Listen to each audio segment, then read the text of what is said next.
Shakil school খোলা কবে রে? জানোস না তুই 2 দিন পর তুই দুখলো। স্যার কি ফরও দিয়ে দিছে? দিছে তো। কোন ফরাটি দিছে? পিসের সব পড়া। অত সরু সরে ক খ এবিসি শিক্ষা দিতাম। আরে এডি শিখবি কি রে? তো পাগল ইডি শিখতাম না, আমি তো ফিতে 1 2 দিলে ভর্তি হইছিলাম, আমি তো ইডি শিখছিলাম আগে। আরে দেখ এত পিসের পড়া না। তো আবার কোন ফিসের পড়া? আরে ইতিহাস। ও 9 এর ইতিহাস বের প্রথম 5 অধ্যায়। আরে আচ্ছা এটা কোন ধরনের সিস্টেম? যদি ফরও দিয়া দে তুলে স্কুল বন্ধ রাখছে কি রে? খোলা রাখলেও তো পারতো।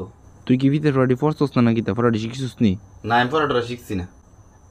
এটা কোন ধরনের বেসরিমা কথাবার্তা? হাতের কাজ করছি নি? আরে থারে না লেহা দা দিছে 2 পৃষ্ঠা করে। ও না না এটা তো লিখছি না। দেখিস তোরে সারে সরাইব দেখিস। স্যার আমার চড়াইব, স্যার হাত আছে দেখি, আমারও হাত আছে অজুহাত। কইম আমার জ্বর আছিল, ইতা অজুহাত কাম হইতো না।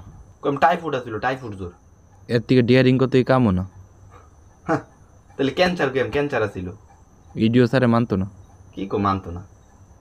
সমস্যা নেই, কইম স্যার আমার দাদা মারা গেছিল। তোর আত্মীয় স্বজন সবারই তুই মাইরা লাইছো 4 কিলোমিটার মন থাকে। দূর পাগল, তাহলে কইম আমি মারা গেছি।